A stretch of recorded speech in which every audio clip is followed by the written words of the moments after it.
right, we are recording this. I swear this is my mistake not having him on last week before Pereira's rematch against Ankalaev, before Bills Pats. Ariel Helwani is here now. The Patriots beat the Bills. I took nothing away from it. We're going to talk about it later. I mean, I took a little away, but I don't feel like we're on your corner. It's still the Bills division. We're going to talk about all this stuff later. I'm going to start with the Knicks, your favorite NBA team, because the Giannis story resurfaced today, and it's been resurfacing all summer. It keeps being a story. There's a little smoke. It's not like a billowing amount of smoke, but the smoke just keeps popping up, these little puffs. When you read these stories, do you get excited as a Knicks fan? Like, walk me through your whole mindset, because you must like this team. They were one of the favorites to win the title. Okay, first of all, great to be back. Thank you for having me. I don't believe you for a second. Just for the record, you invited me on after your Patriots beat my Bills, and I'm still depressed about it. But it's fine. I'm here. I'm happy to talk about it. We'll be okay.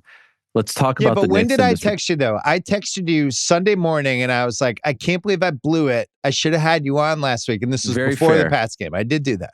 You did do that, but you didn't say, oh, let's just do it on Tuesday. Only after the loss by the Bills did you say, hey, want to come on? Which is fine. I'm always happy. It's an honor to be on, and I'm happy. And you deserve... Congrats on your Super Bowl in October, is what I'll say. Okay, that's the classic thing. That's the classic thing that everyone loves to say to put people Very down. dismissive. I like it. Yes. Okay, so I have mixed emotions when I see this because, as you know, historically, people like to use the Knicks for leverage. That's been the move, right? Oh, we're talking to the Knicks, we're going to the Knicks, this and that, and it never happens. The times, they are different now. People actually want to go to the Knicks. You're seeing veterans take smaller deals to go to the Knicks. You're seeing everyone want to talk about the Knicks and go to the Knicks and play for the Knicks and all this stuff. And so I believe when I read that there is sincerity that Giannis wants to go to the Knicks. And I believe that his time in Milwaukee is coming to an end. And I believe that Giannis is going to play for another team, at least one more team, before his career is said and done. Can that team be the Knicks? I would be over the moon if it happens in the next year or so. The problem is I don't see the path to getting there. Before the Bridges trade, I saw a path. Even to a degree before the Cat trade, I saw a path. But now, post-Bridges trade, and then post-signing Bridges, and then all the other deals that they've done since OG, etc., what's the path? They don't have the assets.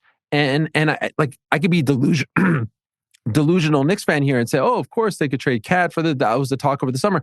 I just don't know if Milwaukee does that. So I try not to get too excited about this. So I was going to do something before you came on, and I thought it would just be more fun to talk with you. I completely agree with there's no path. And it's the part that's not getting kind of mentioned and reported enough. I don't think people understand how prohibitive these first apron, second apron. The Knicks are hard capped under the second apron, but it also really, really hurts them from they can't take a player in a trade that's more money than they're getting out. Like, they can aggregate players. They could trade Karl Anthony Towns and Miles McBride, who make more money than Giannis. They could technically do a trade like that. But I think what people don't realize is they don't have any picks, right? They already gave away all of those. The only real way to do a trade that could at least make the Bucks go, would be Towns with Anunoby. And then you take back Kuzma and Portis with Giannis, and that kind of works with the money. I have no idea why Milwaukee would do that. Milwaukee doesn't have their picks they're either the picks are gone or they have swaps for the next 5 years. If you're Milwaukee, why wouldn't you just keep Giannis, one of the best players in the league, over being like, all right, fine, we'll trade you and we'll just cripple ourselves for the next half decade. The Knicks don't have anything offered. They made their moves already. That's the problem with this. That's a huge problem. I also think Giannis is still a great player. I mean, look how he played in the Euro basket tournament. He was phenomenal. He was dominant. And they are not acting. Milwaukee, to me, isn't acting like a team that is just kind of waving the white flag. I mean, the Turner deal was great. I know they did the deal to get rid of Damian Lillard, but I mean, I think that opened things up for them. And that to me wasn't a team that was saying, hey, we need to rebuild. As long as you have Giannis, especially in a very, very, very weak Eastern Conference, like, there's a scenario where things click for them this year with Turner coming in, and they're a top 3, top 4 seed? I mean, who can you say is definitively better than them? Knicks, Cavs, definitively, right? I mean, I know the cool pick right now, the Hawks, the Magic, The Magic go in there. Yeah. That's it. But that's really it. So why would they give up on this unless he says, I am leaving, I am gone, and I'm only going to the Knicks, and then they have to figure something out. I maintain, I know it all worked out for the Mavericks, but that trade was one of the worst trades in the history of sports, if only because they didn't get any picks in return. I'm talking about the Doncic trade. And so why would anyone recreate that? Why, like historically, you don't trade a generational great for no picks. And the Knicks just don't have any picks, and any of their picks aren't good picks. They're not, they're not first round lottery picks. So as much as I want to believe, I'm also the fan who, like, if you're on my team, I love you. And so I feel uncomfortable saying here, oh, get rid of Cat or get rid of OG. They've given everything to us for as little time as they've been on the Knicks. And so I don't feel comfortable campaigning for that because I want to win with these guys. Of course, I'd be over the moon if Giannis got there. I just kind of think it's all I don't want to say it's rage bait, as the kids like to say, but it's very, very, it's very fun when you're in the media business and you put a name like Giannis and a name like the Knicks. You know that stuff is going to explode. And so I kind of just chalk it up to one of those. Well, so listen, I've never fully believed this story, even though Shams has information, obviously, and he wouldn't keep reporting unless there's some sort of smoke. The interesting piece about this time was that this was reportedly the team that he wanted to go to if he was going to leave. There's always an if, there's always a caveat. He wasn't saying trade me to the Knicks. He's saying, if I did get traded, I would want it to be to the Knicks. Okay, that's cool. They're not taking Towns back for you straight up. You don't have other picks to put with Towns. I don't know what Towns and Anunoby together really do for either. Like, do you even think that's a good trade for the Knicks if all you ended up with was Giannis, Bridges, and Jalen Brunson, who we have no idea how Jalen Brunson and Giannis would play together? Both two guys who love having the ball. Fine. You think so? I think they'd be. Yeah, absolutely. Jalen Brunson. You think Jalen Brunson's good with this? He took less money to bring his friends in, and now they're going to go all in and get this other for Giannis. Giannis in year 13, dream. Who has the ball all the time. Sure, but is he slowing down? Is he beat up? Down. He's not. Is he beat up? Is he injury prone? Not really. Look, okay, let's just pretend that it's OG and Cat. And maybe we'll throw in Pacom Dadier, who they featured in their first preseason game. And they put him away. Yeah, it's okay. So let's throw him in there because he's kind of like a draft pick. He's 20 years old. And maybe we'll throw in Tyler Kolek, who's from that area, and they may love him over there. Nobody wants him there. What? Tyler Kolek was fantastic. Are you kidding? He's about to be unleashed. He's not a Giannis trade piece. He's a nice little part of the package. No, anyway, he's like you're throwing in extra tires for the new car. Your starting lineup is now Mitch at the 5, who has looked phenomenal, right? He looks healthy. He's running up and down the court. He's catching all these lobs. Giannis at the 4. Josh Hart at the 3. Bridges at the two terrible free throw shooters. Keep going. Jalen Brunson, who's not signing up for that? Again, I'm not advocating for it. I like the team you have. I think I would pick them to win the East if I had to pick anyone from the East right now. And I don't know. I would just rather see this play out and feel like maybe you have a chance to get Giannis a year from now. The weirdest thing about this with Giannis and with LeBron, because I think you got to throw him in, even though he's 41 or about to be 41, you got to throw this in too. This new apron era we have, where guys who are kind of stuck in the situations that they're in, they don't have the outs in the same way. Like if you're LeBron, the two places you'd go are probably Cleveland or the Knicks, right? You'd come home to Cleveland and finish your career, or you'd go to the Knicks, where you should have probably gone in 2010, try to chase a title. I just don't, with all the apron stuff, like with the Knicks, okay, Anunoby and some other stuff for LeBron. Is that something you would do to LeBron in a expiring contract year when he's in his 40s? Like, you're not doing that. This is the Bill Simmons podcast presented by FanDuel. If you're betting on the NFL, come on. FanDuel is the place to do it. They've got everything. Same game parlays, quick bets for when you want to jump in live your way, so you can set your own lines on just about anything. The app's fast. It's easy to use. And best of all, when you win, you get paid instantly. I've been in Boston, Massachusetts recently. Guess what I did? Use FanDuel. Super fun. Download the FanDuel app or go to FanDuel.com/BS to get started. Must be 21 plus, present in select states, 18 plus in D.C., Kentucky, and Wyoming. Gambling problem, call 1-800-GAMBLER or visit rg-help.com. Call 888-789-777 or visit ccpg.org/chat in Connecticut. I'm good on LeBron. He had his chance in 2010. He had multiple opportunities after that. I'm good on him. Like that would be insane. If they give up a guy like Anunoby for even 1-for-1 would be insane. That makes no sense. And then if you're Cleveland, are you trading DeAndre Hunter and Jared Allen and another contract to get like 4 months of LeBron? So I just think LeBron's stuck with the Lakers, and he's going to eventually realize that and be like, all right, I'm on Luka's team now. I'll figure this out. The Giannis thing is different because, on the one hand, you go, well, he already won a title. Just be Dirk. Just stay there your whole career. You already won. You got your ring. Nobody's going to ever question, were you a good player? 100%. Spend the 20 years there. It'll be great. Your team's going to be pretty good. On the other side, I was looking at the odds to win the title. It's crazy. They have, let me see, the 8th best odds in the Eastern Conference. Really? 8th. They're behind the Celtics, who don't even have Jason Tatum right now, who don't have a center. They're 19-1 to win the East. They're 65-1 to win the title. And they're minus 215 just to make the playoffs. And you think, like, they have Giannis. They're in the East. I can't even come up with 8 East playoff teams. And minus 215 is like relatively reasonable. I think the possible trades pulled in. So I was trying to think, like, all right, why won't he just do the Dirk? What is it? I get that he's competitive, but they did add Miles Turner. They do have a good enough team that they can compete. And the real reason, I think, is just so weird. He just hasn't been in enough big games. I think he just misses. I looked it up. So they won 4 playoff series in 2021, right? When they won the finals. How many other playoffs? What's the number of playoff series do you think he's won in his career other than the 4 in 2021 when he won the title? How many times has he just advanced to another round? Well, the last couple of years were first round exits and pretty bad ones. I'm going to go top of my head, maybe 3. Yeah, 4. 4. He's only played 84 playoff games. He's only have 8 playoff series wins. I'm going to put that in perspective for you, Ariel. LeBron has 41.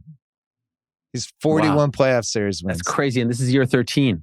Tim Duncan has 35.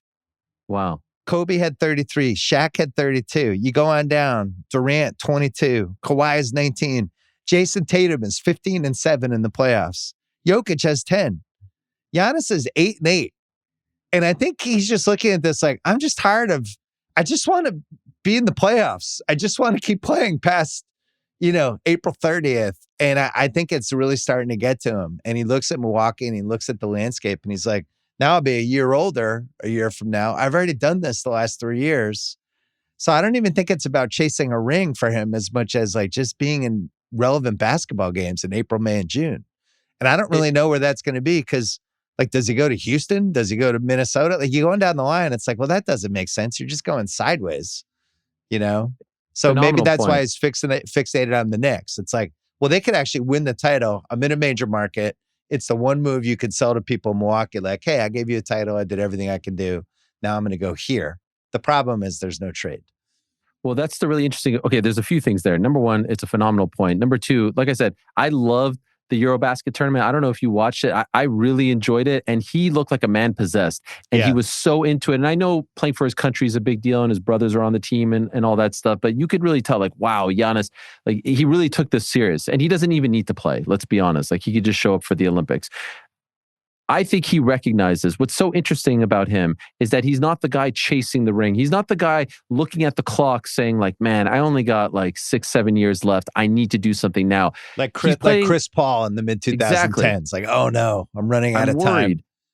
He's playing with house's money at this point. Like he did that thing. He brought them the ring. He did everything that he said he was going to do. And he did it with grace and everyone adores him there and he'll have his number retired and they'll build a statue for him. Let's be honest. And so now, to me, it just speaks to his competitive spirit.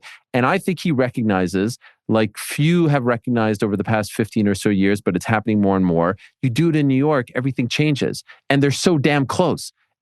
Could you imagine if he did it in New York? Could you imagine what it would do for his life? I mean, it's the one thing that no one else has been able to do since Walt and Willis and all those guys back in the day. And they're so damn close, and he would probably get them very close or even put them over the edge. The thing that gets me going about these reports is if they didn't do the Bridges deal, I would say like this is a done deal. It's all right there. It felt like they were doing everything to get to this point. I'm not So trying you're to be saying Mr. they shot their wad with Bridges. I wish they could do that one over. And it's no We're knock on officially him. there. You wish it was a do-over I've said for this you. a long time ago. Okay. I said this a long time. And so what worried me was, okay, so I'll finish that point. I didn't understand why they had. I get the tax, the New York tax, Brooklyn, New York. You got the Knicks. They're going to overpay. I didn't understand why they had to give up so many picks for a guy who had never been an All-Star, who yes was a great defensive player and an Iron Man. He never misses a game. And then the vibes with the Villanova guys. It felt like a major tax to pay. And then when it felt like this year, and I know he had the two big moments in the playoffs, and was pretty good. Had the Christmas Day game, was great and all that. Then it felt to me like they gave him the big contract, the extension, because they said, all right, well, we already gave up all these picks. What are we going to do now? We're not just going to let him walk. And I wish I could live in a sliding doors reality. They don't make that trade.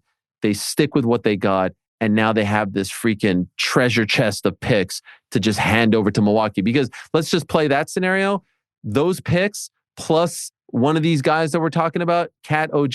Now we're talking, right? Now this is like a real thing. And I kind of wish they could do that one over. I made that point before last season. Like they went all in with these two moves, right? Towns and Bridges and all their picks. And it's like, that's it. You're kind of, this is now your window. This is a 3-year stretch of this is your nucleus. You've shut the door on the Giannis trade. You don't have the assets to do it. The only weird thing with the Giannis trade that I can't really figure out, if I'm Milwaukee and it's like, fuck, we started out 9-15. Giannis is now, he's been afraid this whole time to be a dick, right? There's been really no passive aggressive stuff. Shams is really the only one reporting anything. Other than that, there's been nothing floating around, and he's been a good soldier, so it seems. But if he was like, I got to get out of here, get me out of here. I don't know what they would want when they already have so many picks going out the door. It's not like they can tank. It's almost like you have to get players who are good to replace the player you have who's great. So even let's say the Knicks were like, cool, Towns and Anunoby for Giannis, Kuzma, and Portis, and we'll throw some swaps and whatever. Let's go. All right, I'm a Bucks fan now for the next 5 years. What am I looking at?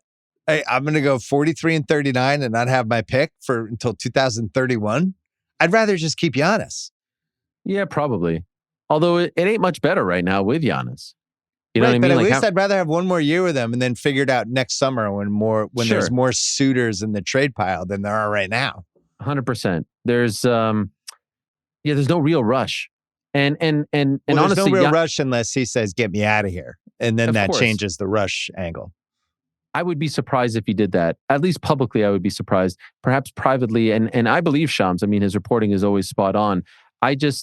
To me, this seems like a next year story more than a this year story. It doesn't quite feel like something that's going to come to fruition. And by the way, the Knicks are going to be in a completely different spot. They'll be defending champs this time next year. Right. There won't be that pressure. There'll be the parade. Bring Giannis to the parade. Oh my God. No, it's just like, okay, now how do we one up this? I also get worried, by the way, like as someone who feels like the window is right there, like it's never been this open since the 90s for us. I do get worried about blowing things up every offseason, right? Like last year, It felt like it took them a while to get things going. Now you have to blow it up again. There's no guarantee, by the way, if you bring a Giannis that you're going to win a championship. There's no guarantee that you make this super team, if you will, that you win a championship. How many times have we seen, the more cohesive team get over the hump? So that stuff worries me. I watched the first 2 preseason games. Bill, the vibes are phenomenal. I mean, I just have to say, the vibes are... I was sitting here talking to you about Tibbs, and I was like, oh, why'd they do this? Why'd they ruin it? Mike Brown is a breath of fresh air. I love Tibbs. I miss him. Their 9th, 10th man is Malcolm Brogdon. It's unbelievable. Like I am the embarrassment of riches coming off the bench from Clarkson, Yabusele. I have to buy his jersey. I love this guy. I like him too. Matthews is a great pickup as well. I may be screwing that one up. The dude from Atlanta who's hitting all the shot. I always Matthews. Yeah. They legit could go 10, 11 deep. And so I like the vibes right now, and I'm worried about torpedoing that because the window has never been this wide open for them. I mean, who are we afraid of? The Cavs? Like, I don't think we really need Giannis, to be honest. As crazy as that may sound, we're good. We're good. We've got a great team. Why screw this up?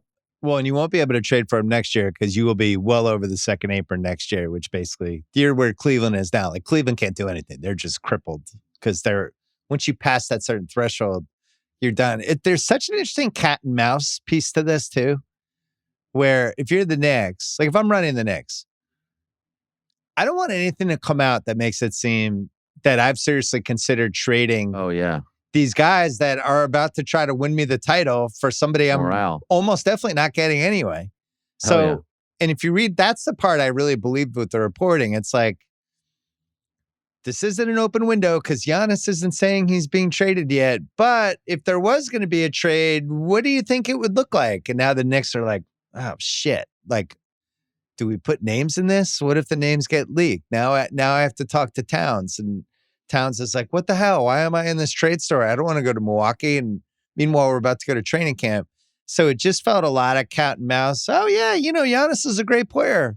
And Milwaukee's going, well, if there was a trade, what would be in the trade, do you think? And they're like, I don't know. It'd obviously have to be something really good. And they're just doing that and not saying anything. And I think that's what the trade talks were.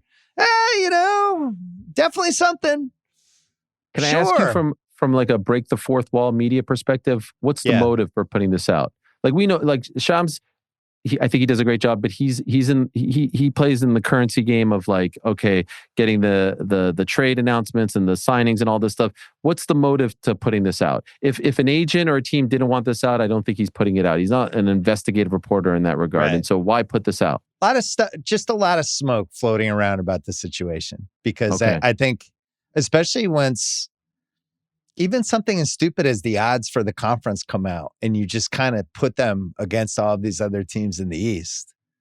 And you go, wow, they're like not far away from Indiana, who just lost the best guy in the team for a year, So I don't know. And he's a weird situation because he's got people here, but he's also got people in Europe that represent him. He was overseas for a lot of the summer. They don't have a lot of connectivity to him. They're telling everybody everything's fine. So I got to be honest, I don't really know what to believe with this story anymore. Is Giannis happy? Is he not happy? Is he going to come out of the gate, be awesome, and they're going to go 2-5, and he's just going to immediately go, get me out of here? I don't know what to expect.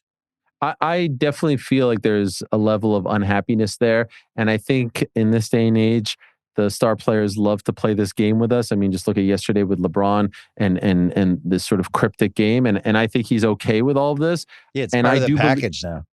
I believe that he will play for another team before his career is said and done. I don't think he's going to be a Bucks lifer. I thought at one point he was going to be. It doesn't seem that way anymore. Yeah. I don't want to ruin the vibes. I think we're good. The question for me, and this will determine the next 3 months, is it unhappiness or is it frustration? Because if he's frustrated, that's different. I can work with frustration. I can kind of coach you up. Unhappy means like, this sucks. Get me out of here. Frustration is like, man, I wish we could win more. How do we get to the next step? And you can kind of coach that. I don't know if you can coach unhappiness. I feel like it might be the former, the coaching situation there has been a mess, right? Yeah. Since they got rid of Coach Bud. I found it very interesting when they brought back Thanasis, right? And that to me is like, what could we do to make this guy happy? That's their version of the aspiration stock. Yeah, $2.8 million for what a career! Thanasis is a great guy, but yeah, he's amazing. By the way, he was balling out at the Eurobasket too. But when they brought him back, I was like, oh, this seems like, hey, Giannis, like, what do you want? What could we do? Big trade for Turner, big signing, great. Thanasis, would that make you happy? Yeah, it would make me happy. Are there any other family members we can put on the team?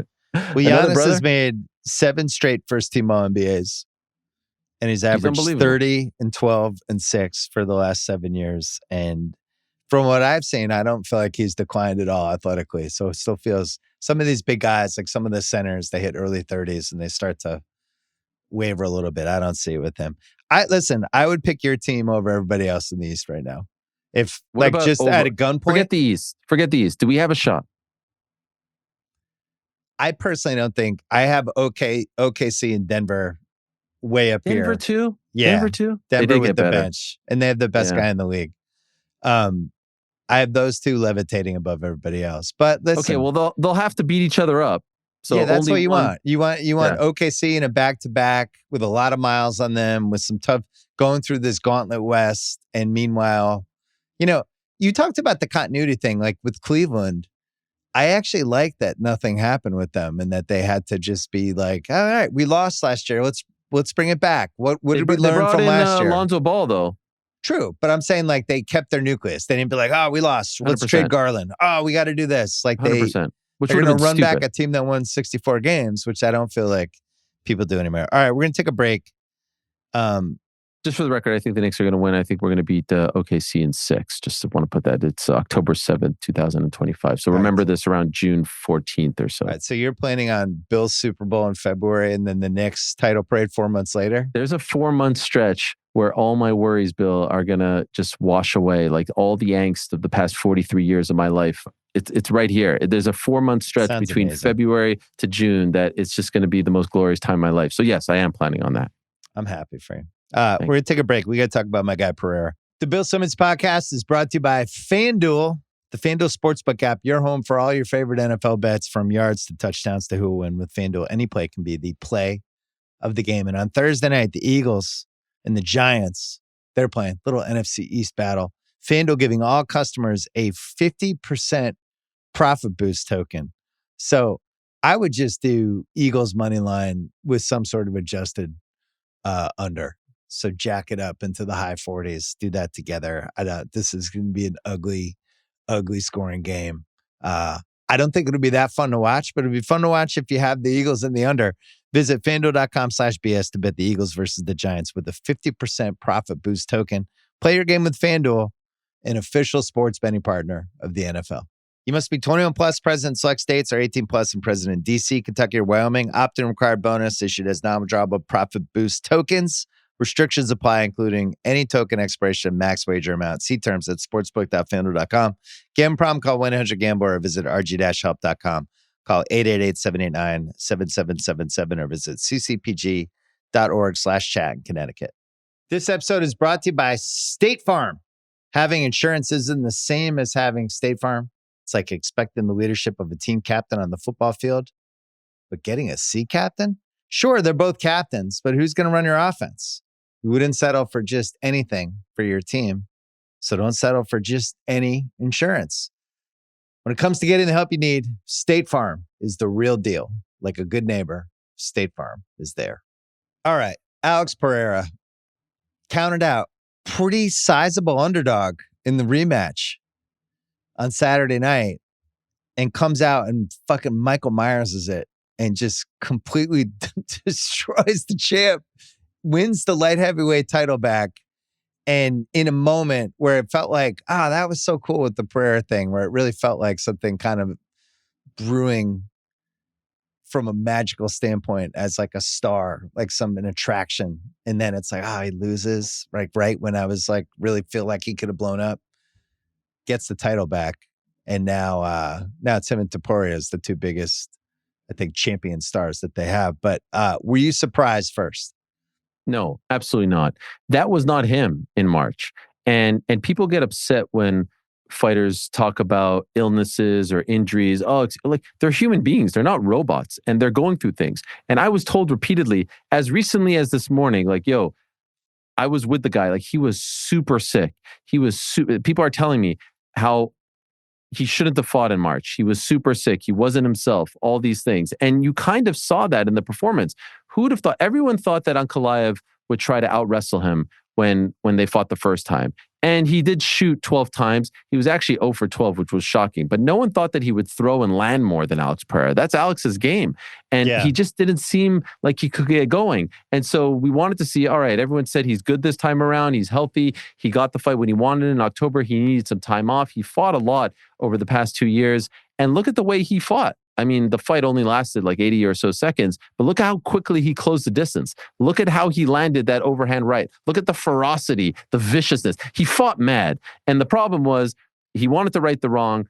Ankalaev's team, and in particular his manager, talked a whole lot of smack about him on social media. He took that personally, and you saw the result. This was just what the doctor ordered for the UFC. I have a theory, Bill, that 2016 was the greatest year in UFC history. 2026 might actually top it if a few things actually break in their favor here. And it all starts with this win for Alex Pereira. But like everyone, every time we come on, I talk. You ask me about like where are the stars? Where are the stars? Things might break.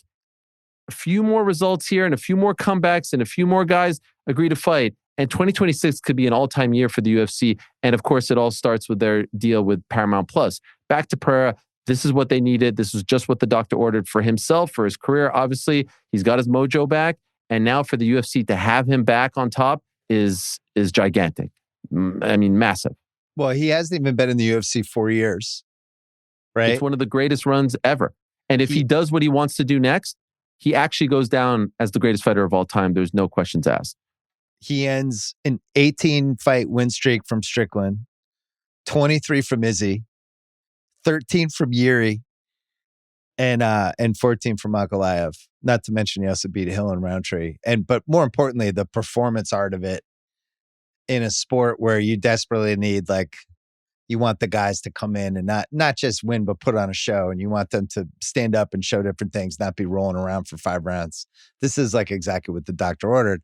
Now he's floating heavyweight. I don't think they're going to be in business with John Jones again. I know they keep floating that around, but that's one of those, I'll believe it when he's in the octagon I and think it's a actually real happening. Thing. You think it's real. actually happening? You trust him at this point to be a reliable person to put in an actual card? Really? Absolutely. John doesn't disappear. All that stuff from Dana about like I can't trust John comes from 2 places. Number one, he's had his whatever you want to call them, issues with the law over the years and PDs and all that stuff. But in the latter portion of his career, he's been fine. Like the last few heavyweight fights, he's been fine. He got injured, yeah. Dana's really mad about the fact that they offered him $30 million to fight Tom Aspinall. He said yes, and then he said no. And he strung them along. And so he's annoyed. And so he doesn't want to reward him with the White House card. But now everything has changed. Alex Pereira has won. Alex Pereira is back. He's the light heavyweight champion. There aren't a ton of options for him at light heavyweight. There's Yuri Prochazka, who looked great, but he's already beaten him twice. And then there's a guy named Carlos Alberg, who also looked great, but isn't a big draw.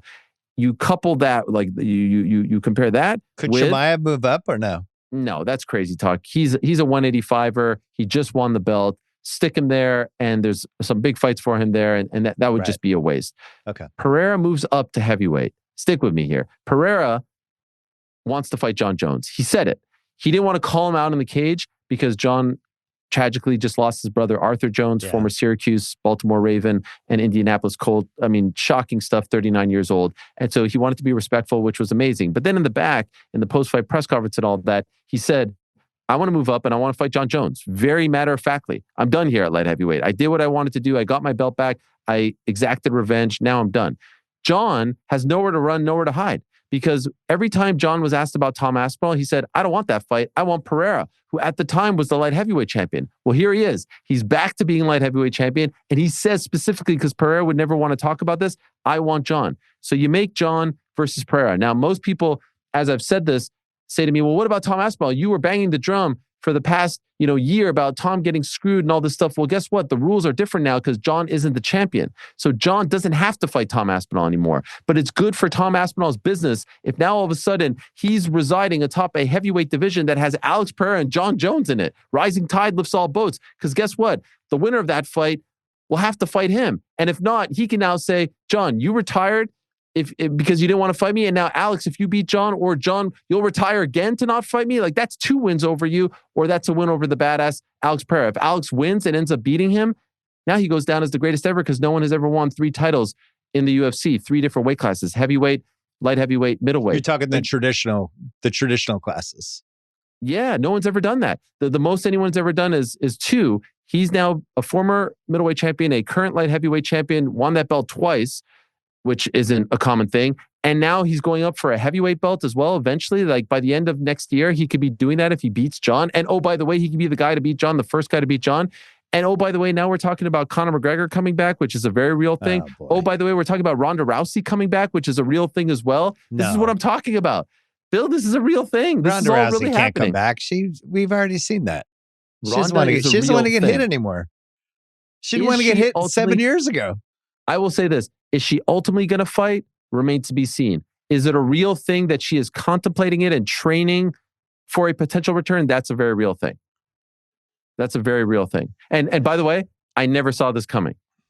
To your point, she didn't want to fight. She was a shell of herself in 2016. Yeah, her spirit was broken. And then the WWE run didn't end well. She just had another kid. I thought she was just going to sail off into the sunset and never to be seen again. She is training to come back.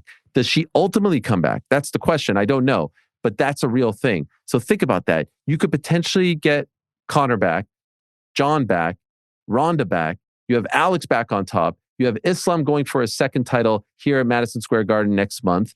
You've got things. There's a lot of things happening here in the UFC. You've got Amanda Nunes versus Kayla Harris. Amanda Nunes came back as well. Topuria, oh my God, forgot about him. Potential Ilia Topuria versus Paddy Pimblett fight.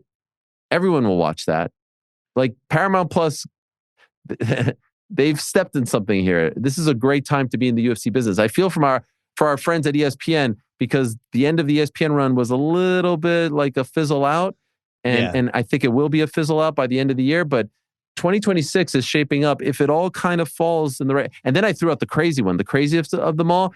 Okay, so then there's Tom Aspinall, who's the heavyweight king, who's the baddest man on the planet. He's like, well, what about me? Then you cut a deal with the PFL and you get Francis Ngannou back and you do Francis versus Tom Aspinall. Come on now. They have the money. They're getting $1.1 billion from Paramount next year. Let's go. What is that that side worth? The one that Francis is in. Are they even doing well? I don't know. I have no idea. They're not huge fans of mine right now. No, okay. Well, no, because they're not huge fans of mine. They have been a mess, and they are the de facto number 2, meaning there's no other competition, and they have an incredible opportunity to do something and be the counter to the UFC. The problem is they can't get out of their own way. They try to get too cute. Isn't that every UFC competitor for 25 years? The problem with these guys is they get too cute and they say, you know what? Everyone loves the NFL. Everyone loves Premier League soccer, the NBA. We're going to make standings and we're going to have points. And if you win via submission, you're going to get 3 points. And it's the fight game. People just want to see big fights. Just make the best fights possible. And none of this tournament, points, standings. Yeah. And they made it so convoluted that people checked out. They didn't understand what was going on. Now they just hired a new CEO, a new face of the company. Yeah. And by the way, they're on ESPN. They're on ESPN. Like they had a big platform and they still do. They have one more year there, but they just made things a little bit too complicated. Now they're trying to clean it up. Fair play to them.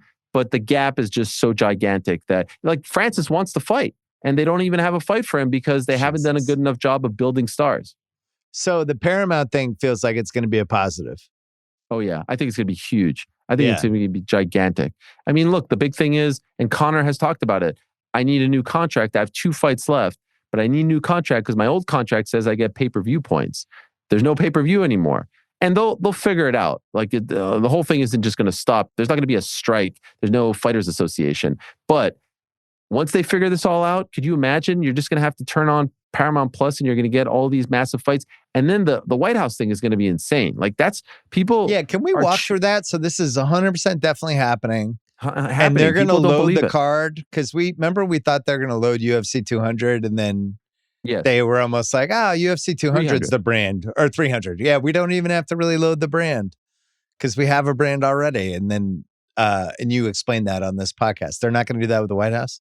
So I think they would like to load it. Obviously, it's still, what are we, October, that's 10 plus, like that's in 8 months. So things can happen, injuries can happen. But just the fact that this sport was banned in this city that I'm, residing in right now 10 years ago. And now around the time of America's 250th birthday, they're going to be at the White House on the South Lawn on CBS, like Channel 2 here. Like what? That's crazy. And the plan is, and the want is, and I think it's accurate. Like Donald Trump and his people say, bring us the best. This is Donald Trump is going back to Trump Taj Mahal. Donald Trump of the late 80s saying, I want Tyson, I want WrestleMania, bring me the best. So they're going to bring him the best. And I think the UFC and their owners recognize this is a massive opportunity. So we initially thought it was going to be July 4th because July 4th is a Saturday. That was originally what was said. But then they said there's too much going on, 250th birthday. So they're now doing it on Donald Trump's birthday, which is June 14th. That's the date that has been announced, which interestingly enough is a Sunday, Bill, which is very rare for the UFC. They used to do some Sunday shows back in the FS1 days, but a Sunday night on CBS is kind of wild to think that there's going to be a massive card, potentially with John Jones and Conor McGregor on the card, not to mention Alex Pereira and God knows who else. The only one who has said they don't want to be on the card is Ronda Rousey. For whatever reason, she didn't really go into it, but she said, I'm good on the White House. Wasn't counting on her to begin with. You know, you just, when you said it's a Sunday, that's going to be an NBA Finals game. Yeah. So is June 14th Father's Day? Yeah. Yeah. Fascinating. And it's also right? US Open. US Open's always Father's Day too for golf. Yeah, but NBA always, because I know NBA always has that, like, they usually have that Sunday, that Father's Day game. Although, by the way, this Father's Day I remember because it was just a few months ago. It was Game 7 was on the Monday, if you recall. But I think this will be a. You think so? Well, have maybe, they even come out with it yet? No, I'll look. They don't usually put out the final schedule yet, but it usually goes. Well, they usually say like it starts on this day, right? Like June 3rd or something like that. What do you think would do better? So maybe ratings-wise? it might be a Monday because Game 7's usually a Sunday. It's like Monday, Thursday, Sunday is 5, 6, 7. So maybe that's why they're doing it. We only have so many great sports moments. I don't want them competing against each other. Let's spread them out. What would do better ratings-wise? Let's say it's NBA Finals, Game 7, or even Game 6, or whatever, Game 5. And it's, let's say the Knicks are involved, but it's UFC at the White House. Knicks are involved. Knicks win. Knicks win? Okay. Yeah, Knicks win. Even if it's Conor McGregor and John Jones and all these guys? I think if it's OKC Cleveland, you might have a small chance. I don't know. Has UFC ever had has it ever been on a network before? Has it ever been on CBS or anywhere? Fox and ABC. ABC it was on. Yeah, but they've given them a numbered card though, not a real not a numbered card. But you'll recall the first ever Fox show was Junior Dos Santos against Cain Velasquez for the heavyweight title in November of 2011, and it lasted 60 seconds. That was a big deal. It was for the heavyweight title. One fight, 1 hour. They had John Jones and Brock Lesnar and Dana White on the desk with Kurt Menefee. It was wild. And after that, they would put like a Demetrius Johnson flyweight fight or a Benson Henderson lightweight fight, but never names like this. Never, ever. I mean, Connor or John or Ron, like those types of names, no way. So I'm curious, but yes, I would agree. In America, at least, if the Knicks were involved, I would say that the Knicks would win out. ABC would win out. What do we call the pay-per-views now when we go to Paramount? I think we're going to go to call PLEs. them the numbers? PLEs. Premium live events, like WWE does. Hasn't caught on in the Simmons house. My son's Really? not like, were we watching the PLE tonight? Yeah. What does he say? We still call them pay-per-views. Like, I don't know what else to call them. School. Yeah, and now this is when you're talking about WWE? Just in general. Like, if it's like a special event, it's a pay-per-view. No, I know. Or you call it by the name. Well. I don't know. I don't really know. So we're just not going to have pay-per-views anymore except for boxing. It's done. And how many boxing ones? Like the Zone has said they're going to get out of the pay-per-view business. Like there's a very good chance for at least the next 7 years, the pay-per-view business is going to be, few and far between, which, like, look, the world has changed, streaming, all that stuff. Even this ESPN Unlimited thing, like there's still a cost attached to that if you want to get the WWE ones. So yes, but the notion of sitting down and having to pay $79.99, that could end. There's 3 more. There's 3 more UFCs. And then who else other than UFC was putting them on consistently every month? No one. Nobody. No, it's like almost like the end of an era. Do you feel like ESPN and WWE, do you like that fit? I think it's, oh my gosh, it's surreal for me. Bill, when I was there, and I was there a much shorter time than you, but I was there 18 to 21. And during that stretch, WrestleMania was at MetLife. And I was like, please, can we go cover it? Can we do something like interviews? Do a, what? SportsCenter hit? Something, nothing. And now to see how much they're covering it, not just like, on social media, but SportsCenter doing highlights, like it's a real thing. And then the amount of promotional push that they gave that first show in Indianapolis, and there's another one coming up this weekend in Perth, Crown Jewel, is surreal. It's really surreal. And, not to get too inside baseball, but I really don't think this happens without Nick Khan. Like, I really don't think this happens. He deserves a ton of credit for this because I was there. Like, I was in those walls.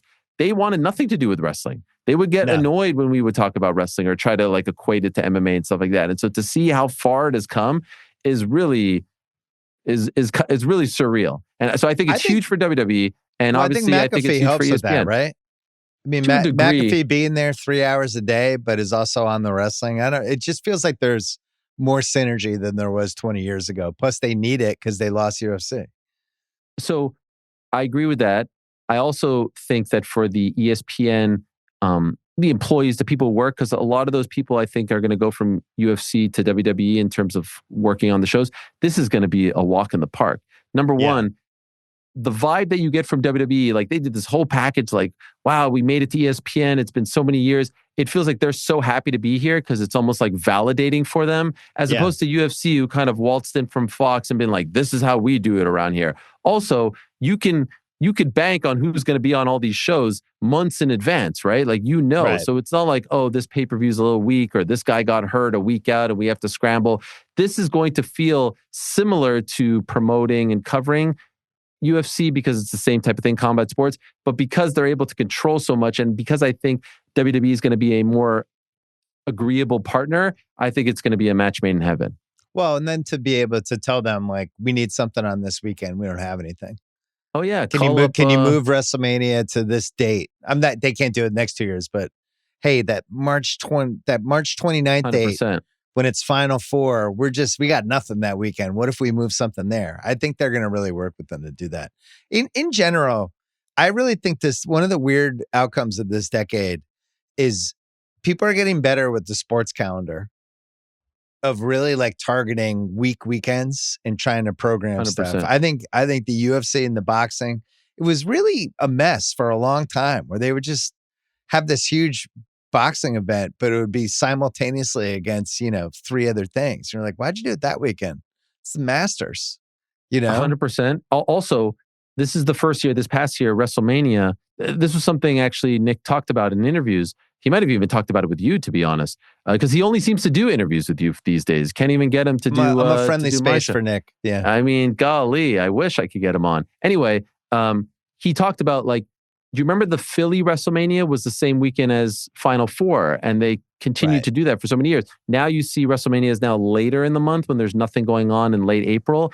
Right. UFC used to go Super Bowl weekend, and that never really made sense to me because like you're in Vegas, I get it, people are there to gamble, but all the media is covering the Super Bowl, and you're putting on a big fight on that Saturday. Now they don't do anything. It's maybe a small show on Super Bowl weekend, but nothing big. Well, you want to target the week before when nothing's going on. That week between AFC, NFC title games and then Super Bowl, and you have that extra weekend, and that's a weekend. So everybody's better at everything now. I don't know.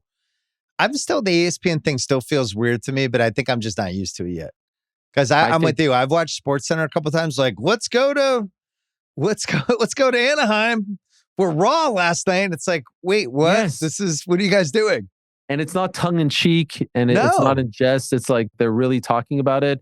And I mean, look, the WWE is going to benefit greatly from this, and I just think that the ESPN was smart enough to recognize they need subscribers, and WWE fans are the most loyal.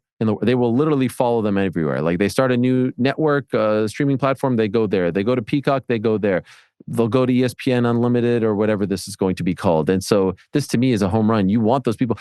It's going to be interesting to see how many of these shows, these PLEs, actually get on ESPN linear. Because they hinted at, like, okay, a few, the pay-per-views, whatever you want to call them, are going to be on. Some are going to be on linear, meaning like you'll turn on channel 206 if you have, DirecTV, and there it is. I'm curious how, because to me, it makes no sense to do that. Like you want people to subscribe to get this, right? Same with UFC. That's why the CBS ones are going to be few and far between, because they want ultimately people. How do they get their money back? Subscribing to Paramount Plus or ESPN Unlimited. Can we call them money grabs? I mean, you're the one that just said it was a safe space. I say it's great. I love the PLEs. I'm just trying to think of some way to like platinum. I'm trying to think in other walks of life when something is more special than something else. Supercard? I don't. You know what? Supercard. I don't mind Supercard. PLE, it's kind of caught on PLE in my sounds life. like something somebody would get arrested, like an investment banker who's like cheating with PLEs and he's going to jail. He was talking to Jeff Bezos and sold him PLEs. Big Show, something like that. AEW still does pay-per-views, so they're one of the few, but they don't do them monthly. They're now with HBO Max. Supercard's not bad. Get the cards and super. Oh, is it a Supercard this weekend?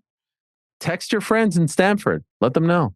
I'm not against that. All right, before we go, Bills. Nah, I'm good. I mean, okay, thank you. No, last thing. Oh, no, I'm kidding. I was just didn't want to talk about it. You played 5 games. Yeah. You haven't played a good start to finish game yet. No. So what's going on? I'm very nervous. And I was telling all my friends, this is a trap game. Like, this is not a cakewalk. I know. First of all, the Patriots aren't bad. I know. And I was saying this last week. Drake May is good. And honestly, the best thing I could say about Drake May, he reminded me a lot of Josh. Yeah. Like the way he was scrambling and the way he was making something out of nothing.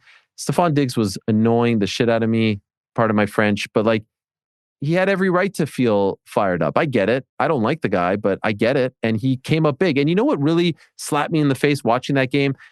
On top of like the mistakes and the penalties and the stupid penalties and you know the turnovers, we don't have that guy, that WR1. You know, Keon Coleman is fine. Khalil Shakir is fine. Kincaid fine. Knox fine. But who's that guy that Josh could count on to make the big play, to get a few extra yards, to get the first down? And that's what worries me. James Cook is great. We have crossed off that issue. And the defense we're missing Ed Oliver and we're a little banged up.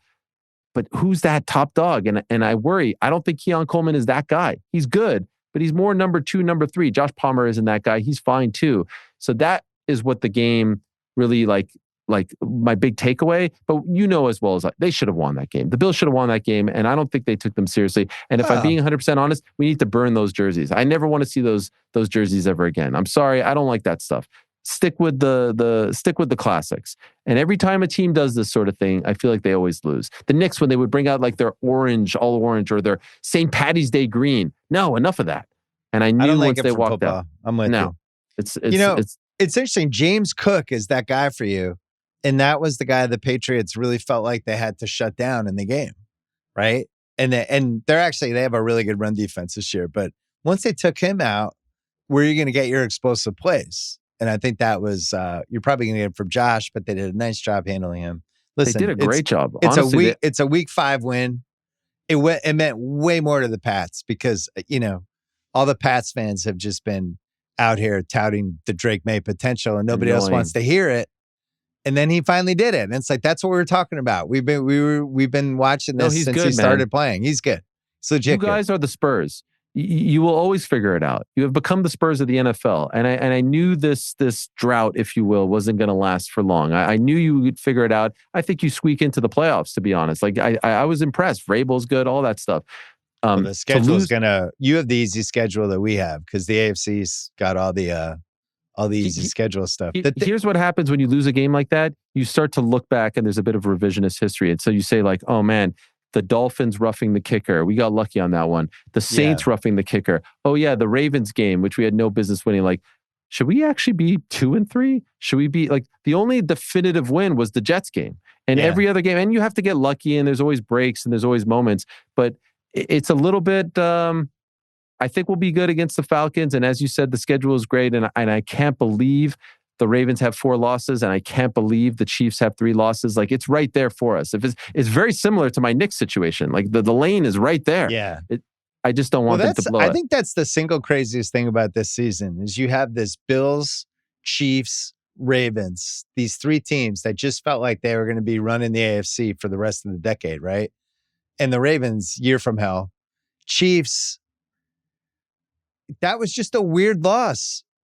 You're up 14-0. You blow the lead. You throw Mahomes he gets duped by the linebacker on the most obvious. Don't throw that pass that like a rookie would get picked on. He gets picked. They get Chiefs the winning. They get the go-ahead touchdown. They can't get a stop.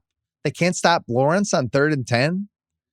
They can't stop Lawrence on a QB sneak at the end when he loses the ball and he's stumbling around. I thought it was a really weird game by them. Their luck has dried out. They played too many games. This was bound to happen.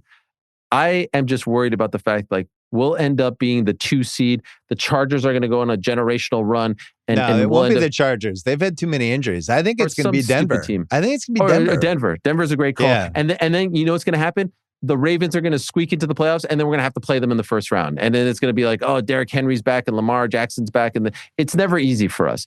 We have to get the number 1 seed. We have to get that bye.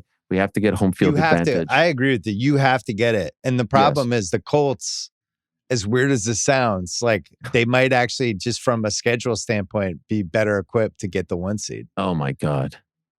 You still have the best player. I still think Josh is the best 100%. player in the league. I think he's the best player in the league. And even in that game Sunday night, it was almost in disbelief that we stopped him with under 3 minutes left. It's like, oh my God, we stopped him. Couldn't believe it. I just thought he would just do Josh stuff and run around and fight guys off and get first downs, and we'd lose. It didn't happen. Yeah, no. Listen, I give actually all the, as much as it pains me to say it, Pats played him well. The defense was great. We have a good coach. That we hit the nice slow game plan. Just trying to keep Josh off the field, just taking points when we could grab it, being physical. It was, the one thing is, it didn't feel like an upset. Like, your Bills are definitely better, but it felt like the Pats belonged in the game, which was what I wanted to say. I am still sick. Would you not agree? This is do or die for McDermott, right? Like, I'm tired of getting outcoached. I thought last year was, but yeah, I think this year definitely is. Yeah. I'm tired of seeing them get outcoached. And the defense is a bit of a problem, because I often feel like the defense is like, what are you guys doing? Why can't you stop the run? Why does it feel like the run D has been a problem for 7 years? Why can we not figure this out? Well, the Diggs thing, so Diggs only played 30 snaps and he had 12 targets and 10 catches and basically all the big plays any receiver made on the Patriots. And I just don't understand if somebody's because he's on a pitch count because he's still coming back. Yeah. If somebody's in the game for 30 snaps, how do you not figure out how to take them out of the game at least a little bit? And that's his domain. He's defensive coordinator. Our secondary is a bit of a, like Trey White. I love him, but he's getting old. There are issues here. Cole Bishop issues. I know, you have some defense stuff. Well, listen, on the flip side, I was on multiple Patriot fan text threads wondering if we should go after Alvin Kamara. Oh, that's where we've landed now with the Pat season. Now we're thinking about, like, who can we add? Is there anybody we can add to this mix? Is there a wide receiver we can add? That's what we need. We need a top dog wide. We need like an alpha. Is there any of those guys out there? I mean, is there like a Devontae Adams? But when you're paying the quarterback $50+ million, it gets really hard to add those guys. You end up like the Bengals, where you have, plus you just paid James Cook. I don't think there is. No. I honestly think you're fine. I just think we took them a little by surprise, the Pats. Played a really good game. We didn't have that key turnover in the second half, and it was week 5. You guys will be fine. If I had to pick an AFC team, I would still pick you guys 10 out of 10. You can block. Your defense will be healthier. No one in the NFC worries me, honestly. Like, there's good Eagles. They're all. This one will haunt me for a very long time. Like, it's right there. Figure it out. And you're right. We have the best player in the league, no doubt about it. And I wasn't even actually nervous throughout that game, because I was like, oh, Josh's going to figure this out. He's going to pull something. Like, he's Superman. He always figures it out. And that's why when it was over, I was in a state of shock. I couldn't believe it. Still can't believe it. I was counting the 5 wins. Before we go, what's the relationship with Dana White? I saw you were just in the news for like 2 days. And I was like, I'll just either text him or find out on the next podcast what's going on here. No, it's status quo. He was on the Logan Paul Impulsive show. And they asked him about me, and he was like, oh yeah, how's he doing? And my takeaway was, it was like not mocking sincere. You? It felt a little mocking in that, like, oh yeah, how's that guy doing? Like, whatever happened to him? Or look how he turned out. That was my interpretation of it. Oh. You know how he turned out? He's right here on a great podcast. We just did an awesome hour. Yes. Doing great. People were so happy about this because they thought, like, I feel like I have a PhD in Dana, and they thought like he was actually really curious about how I was doing. And I was like, no. This was him being a dismissive way of just being like, I don't want to talk about this right now. I don't want to give him any sort of oxygen.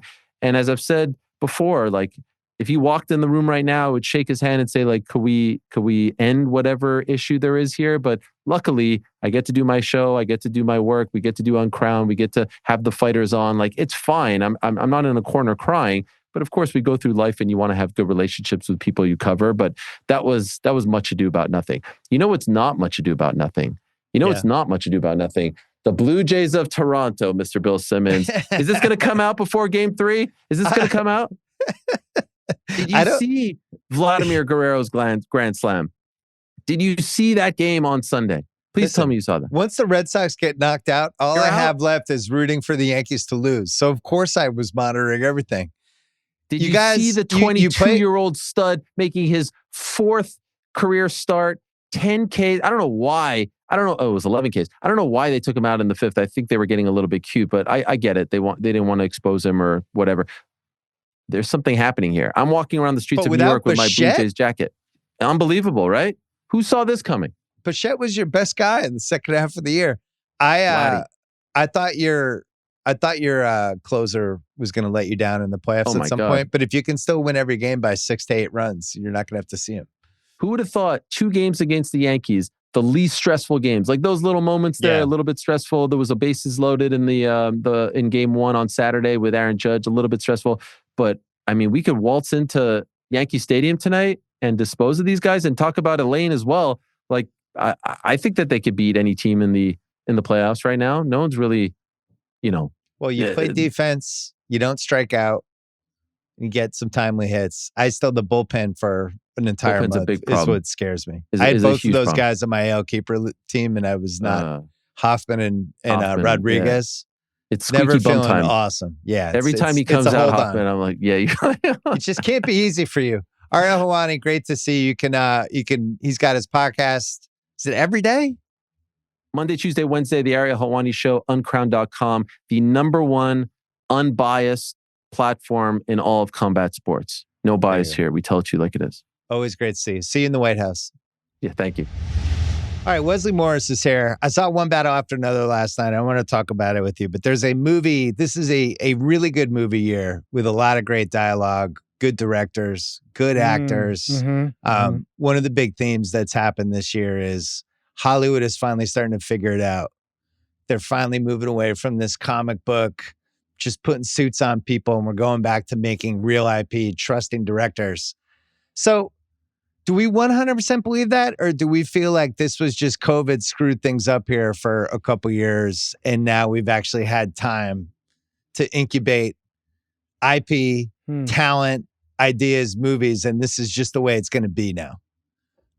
You mean where we get a healthy diet of stuff instead of one thing for dinner every night?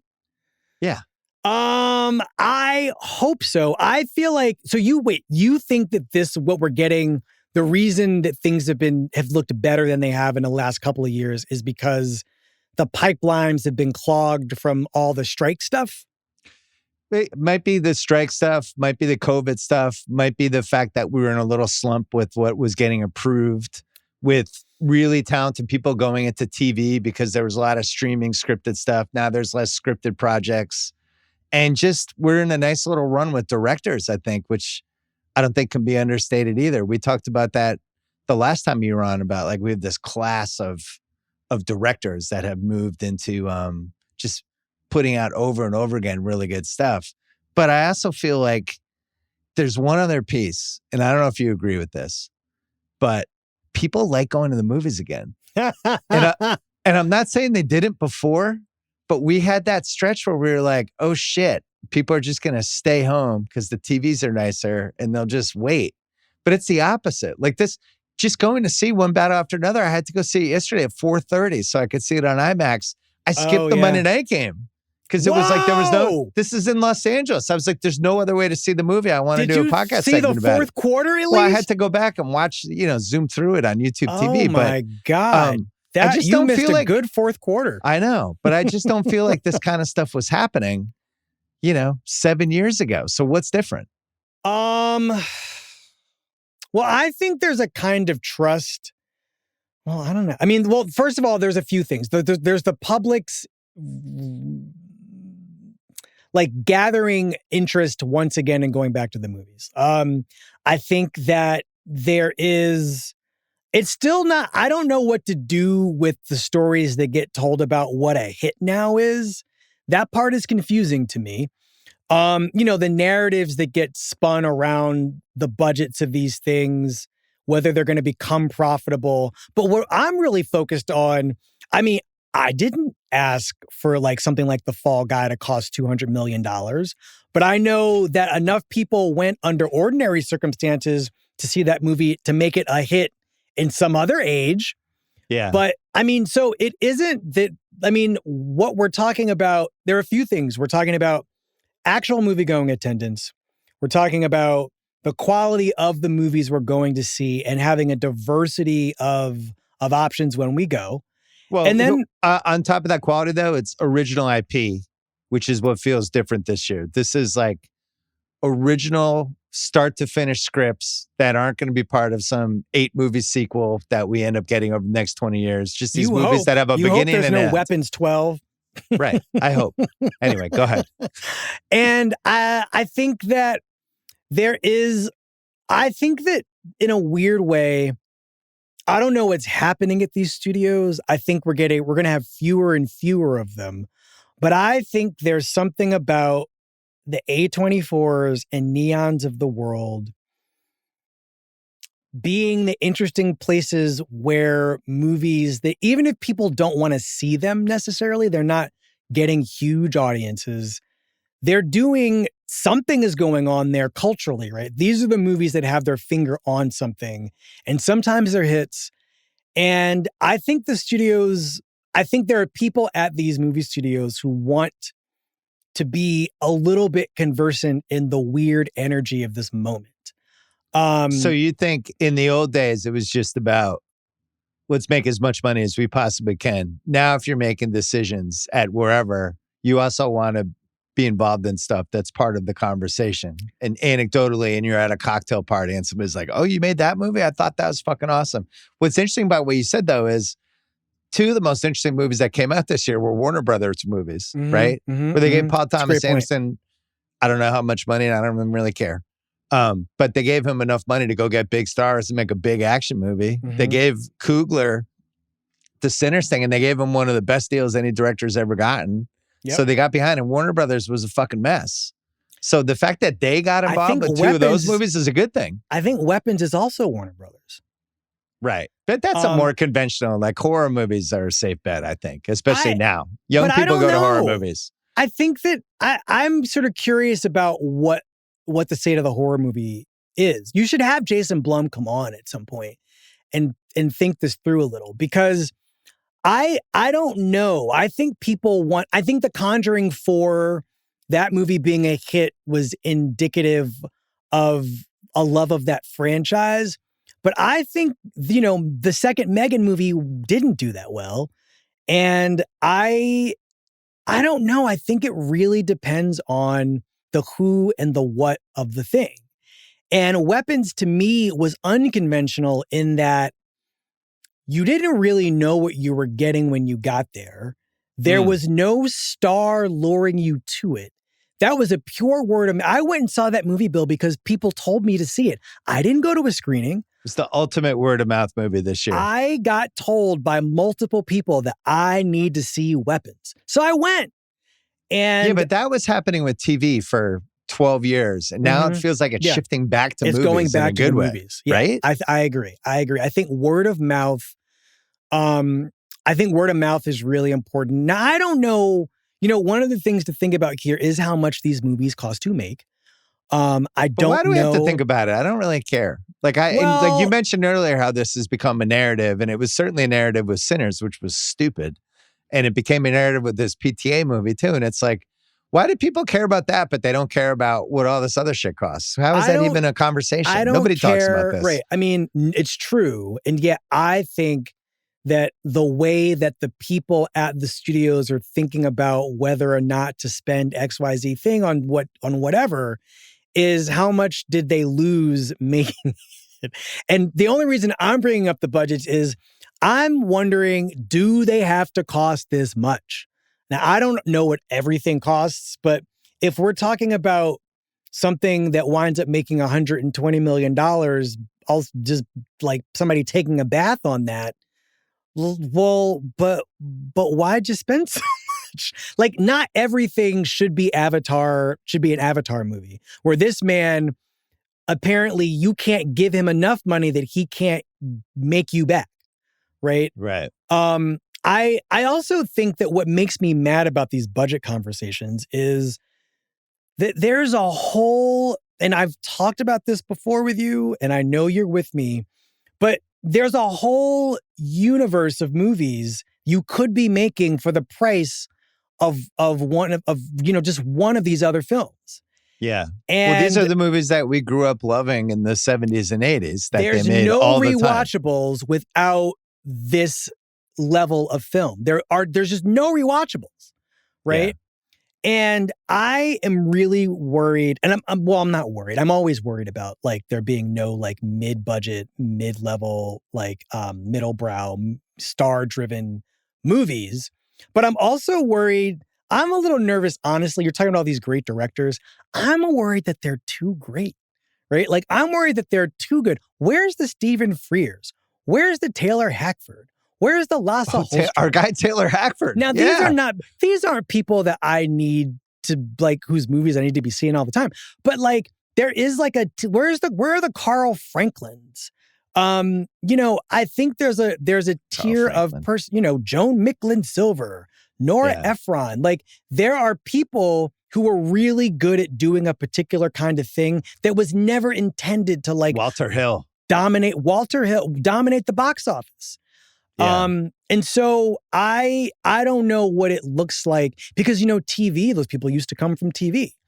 And now TV and the movies aesthetically, they're almost indistinguishable from each other. Well, I wonder like with the way the TV seasons have shortened, where like if you're Brad Inglesby, I really like Task. We've been covering it on the Prestige TV, and you got me to watch. There's a show you got me to watch. Right. I would never have watched that show. So that's an 8-episode show, and it's going to have a beginning, and maybe they'll figure out a season 2 that will be a different thing, which, on paper is the higher upside because you can take this one piece of IP you had, and instead of making a 2-hour movie with it, you could potentially get 3-4 seasons out of something. Like White Lotus would be the best example of that, right? White Lotus could have just been a movie, and instead they blew it out into this big, now it's just going to go on forever. So I wonder, like, God help us all. There was a while there when it was like, it actually makes more sense to push your best ideas toward the streamers. But now I feel like it makes more sense to push them to movies because the streamers, who knows? It might take them 2 years to make a show. They might decide they don't like it after a year. I'd rather make a movie. Now, I am confused about some things though, Bill. Yeah. Like, for instance, I don't know what to do with the fact that Bong Joon-ho's first movie after winning all those Oscars for Parasite was Mickey 17 with Robert Pattinson, a movie I enjoyed, really strange movie. Nobody went. Yeah. Nobody went. So I don't know if that's a marketing concern. I don't know if people didn't know it was out there and they didn't Can I give you my theory on the nobody went? Sure. Because I think it's this simple. And you mentioned horror before, how horror is coming back.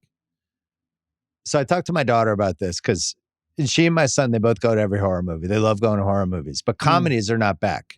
They're not making them. Horror and comedy used to be dead even in the 80s and 90s. And then something flipped.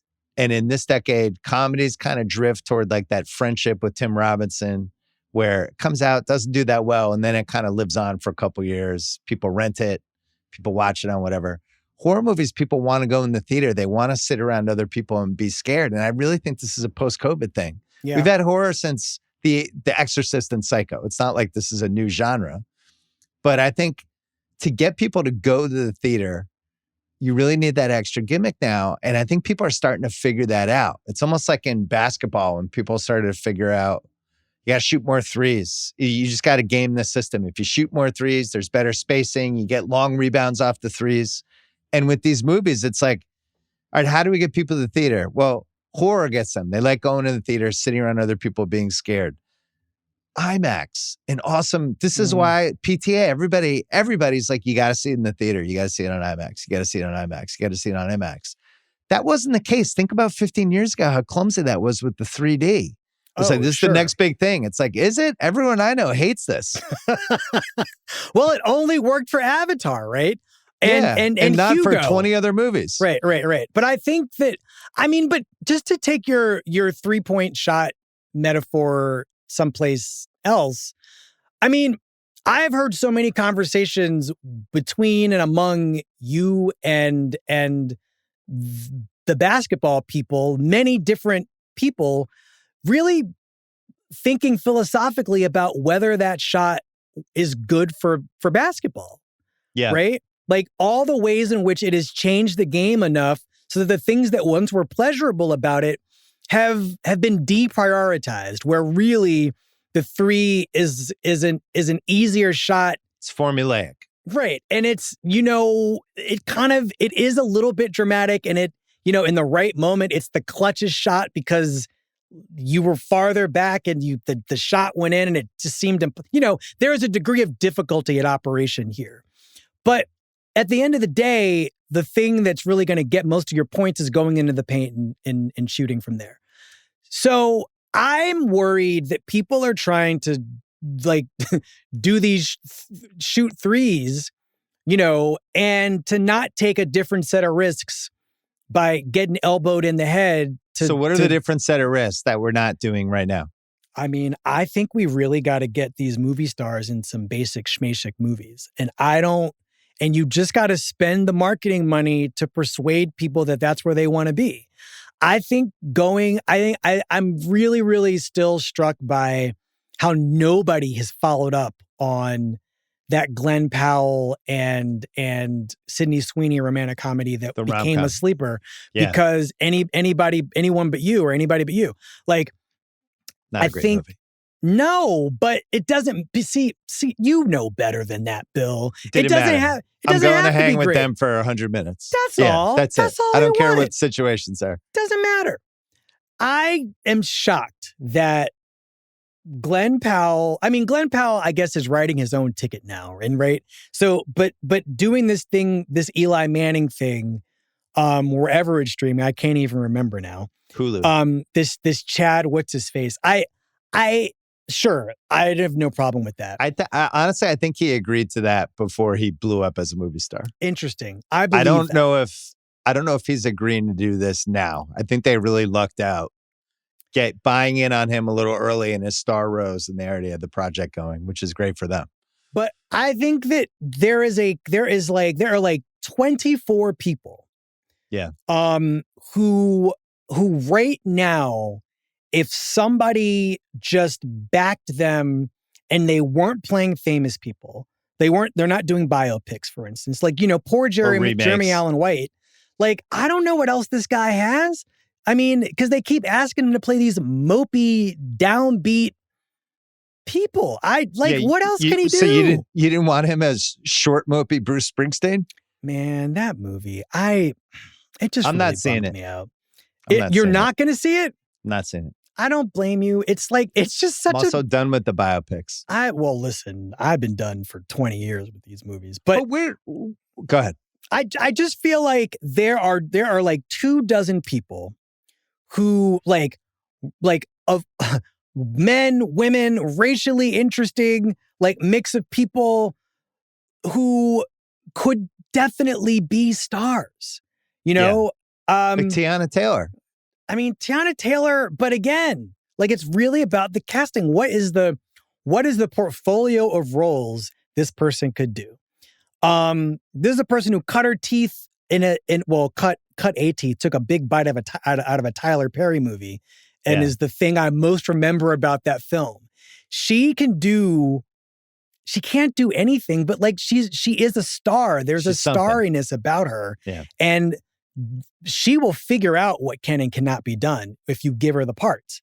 I don't know. There's just Chase Infinity. I mean, just to stay in the P.T. Anderson world for a second. Chase Infinity, that person can do.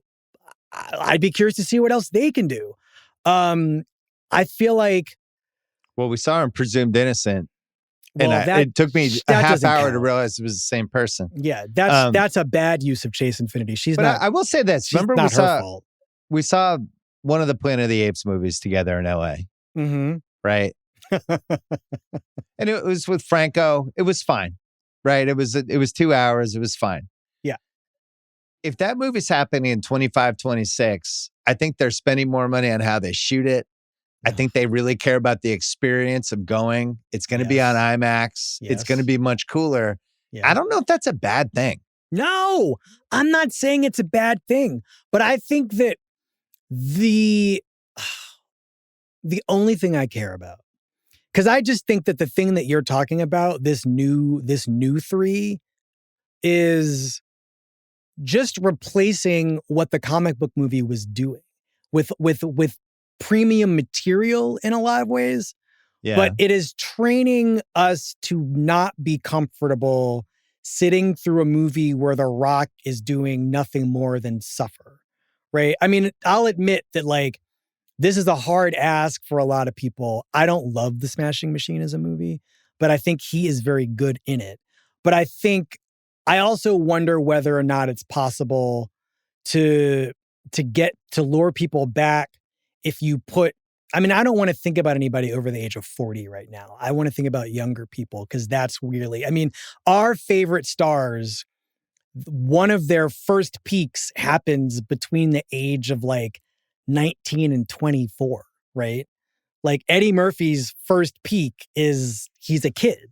Yeah. And I think now's the time to be investing in younger people getting a lot of at-bats to see if there's any stardom there. Well, it's interesting because that ties into, I want to talk about Sean Penn with you, and then I want to talk about Not one bat under after 40. another. No, but Sean Penn had an interesting old school career where he made a lot of stuff and didn't really necessarily care if any of them was, you know, sometimes he went for he made Colors. Like he clearly thought that could be a big movie, but then he would do all these other ones.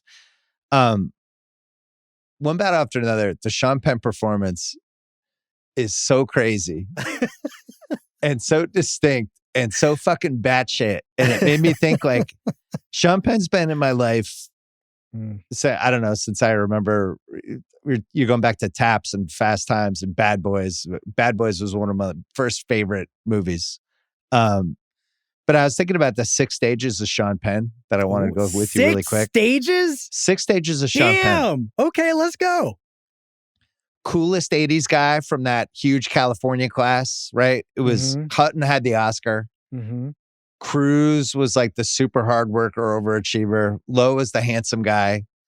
Sheen, Estevez, and Cage were the legacy kids. And then Penn but Cage is like a different Cage is, but he was like related to Coppola's, like yeah, sure. And then Penn was the one, and they all came up together, and there was more in the group, but they all come up together. But Penn was the one where they were like, that guy's going to win Oscars, and that's where he kind of started. But then he does Taps, Fast Times, and Bad Boys, and Fast Times and Bad Boys. He's so different in those. Where you're like, oh wow, something's here.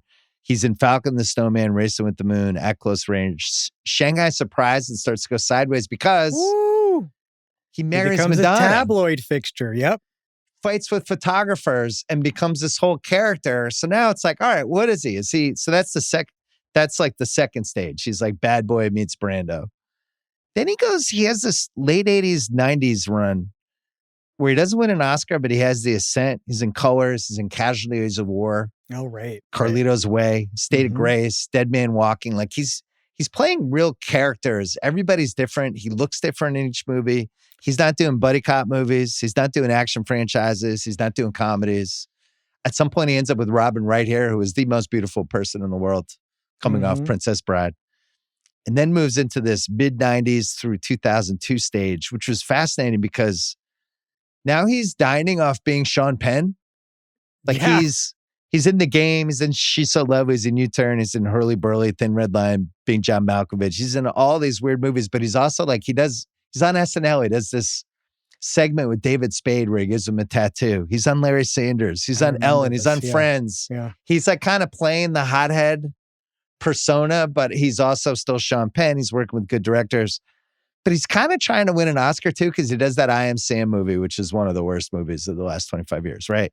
Then we move into the Oscars decade, stage 5. Mystic River wins it. He's in 21 Grams, Interpreter, All the King's Men, then wins again in Milk, for Milk in 2009. And now he's just cemented. And for the last 15 years, I don't even know how to describe whatever stage he is. I had him on my podcast, I think in 2019. He floats in and out. It's cool to see him. I don't think he can carry a movie anymore, but he can also be in a movie like this where he can just feel like every time he's in a scene, he's the most important person. So what is he now? And has there been a career like this? Because I can't think of another one. Well, first of all, I don't want to answer your question with a question, but I will ask you this because it's going to help frame how we talk about him a little bit, which is he or was he ever a movie star? Right? Because so what's the definition of movie stars? Like, could he not? It's very simple. Did we vote to pay to see this person in a movie? I think we did for a while, and then he needed help to be a star. He needed to be in the game with Fincher, with Michael Douglas. Because it kind of hit that point. I think what happened, and I think this is phase 4. Yeah. Where mid-90s. Where he does that batch of movies where he's some older actor's sidekick, brother, protege, something. Yeah. And he gets to be a character actor, which is what I had assumed he'd always wanted. He did not want us to know he was hot, right? Yeah. He seemed to like really resist being found attractive. And even though he dated Madonna at the peak of her powers and then went right to Robin Wright. But taste is not the same thing as kind of being ashamed of something about yourself. Because at the same time, he was always really physically fit. He only seemed to get fitter. Like the problem with Milk is if Harvey Milk was that built, right, as the mayor of San Francisco, yeah, that relationship would never have lasted. I mean, come on. Right. Like, I don't know. He's just like a really fascinating person because I think the Madonna relationship, I don't know what he would say the love of your life answer would be, but hers is him, right? Like when I think it's Truth or Dare. Yeah, she talks about it. Somebody like one of the dancers, they're playing Truth or Dare. And the answer to one of the truths or dares is, the love of your life is who? And she says Sean. And I think that period was tumultuous for at least, from the standpoint of the person who got dragged to the supermarket by his mom and could see the magazines and their pictures all over them. Madonna's and Sean Penn's. I think that period it sort of changed him. I think it changed his interest in being famous or being a movie star. Which explains some of the choices, right? Yeah, I think so. And he just seemed like he wanted to work with awesome co-stars, really good directors. He kind of did what we talked about with Leo, where he starts checking boxes. He's working with Fincher. He's working with De Palma. He's working with, Oliver Stone, on and on and on. And then the last 15 years, and we always talk about this with Cruz, like, what do you want to be when you hit a certain age? Mm-hmm, you can't be a leading man anymore. I actually like some of the choices he's made, whereas Cruz is just like, I gotta do Mission Impossible again. Like, could Cruz have been this character? Would he have ever in a million years tried to do it? He wouldn't have. Well, I think Damon would have. Matt Damon? Yeah. Oh, I think Matt there's Damon. A few actors that would have said, fuck it, I'll do that character. I think there's others who would have been like, I'm out. I think, but what you need for this one thing after another, one battle after, keep calling it one thing after another. What you need for this one battle after another part is somebody who has an innate sexiness and has an innate sexiness that the actor understands or has access to, right? Yeah. And is not afraid. This is the first time he's actually done this, right? Where he's wielded it, but I think the permission that he has to wield it in this way is that, he's in the satire part of the movie, right? His part of the movie is the joke half that meets the dangerous political half, right? I mean, not that his side isn't political, but the satire part in his first scene is not satire. That's like a pure. We're gonna try not to spoil the movie because we're gonna talk about the tail end, but it's like a very sexually charged scene. The bathroom sequence where she's planning the bomb. No, when the first time she goes in on him with the gun and makes him get a boner. Yeah, but I mean, I don't know. I found that funny. Yeah, but I'm just saying they had like chemistry. Oh, which I think sure. I think that would have been a pretty weird Tom Cruise scene. I mean, I'm having a lot of conversations about this movie with the Black women in my life. And I think there's a lot of conversation about being disappointed in this movie, wanting better for the women in it. Mostly that conversation is happening around Teyana Taylor, but there's also an entire history of Black women in American movies, just to leave it at that. That this film is correspondent with, but also contributing to the problem of in some way, goes some of the conversation. And I think that one of the uncomfortable things is just one of the uncomfortable things for some people, I'm going to extrapolate here, is a problem of this chemistry question and how the two of them, that is real energy happening in those scenes. Yeah. And I don't know how they gave him the boner. I don't know what they affixed it. I don't know what they put in his pants to make us understand that this guy's got a cartoon boner. But one of top 5 cartoon boners? Yeah. Anchorman? We'll do that later. I'll work on that list for. But I think that sexual connection is really palpable. So it made me think like, I kind of wish he had explored that in a couple other movies. Like, can you imagine him? I was going to Basic Instinct for this, but can you imagine him in the Michael Douglas role with Sharon Stone? I think he could have done it. Stop it, Bill. I'm standing up. Talk about a You tent might in have your a cartoon pants. boner. Woo! But Yeah. I mean, it would have been too real in a weird way because Michael Douglas was part of Michael Douglas's story, right? Right. Basic Instinct was a chapter in the persecuted white male story. There's a great book out now about Michael Douglas and American masculinity that's really, really fascinating and entertaining. I'll remember it as we talk what it's called. Okay. But it's just a great piece of criticism. I think that Sean Penn would have been interesting in a variety of other people's roles. I think the thing that makes him feel comfortable doing this one is, what is he? Is he 60 now? I think he's older than that. I mean, he was 1981 is in Taps. All right, so he's 65, let's say.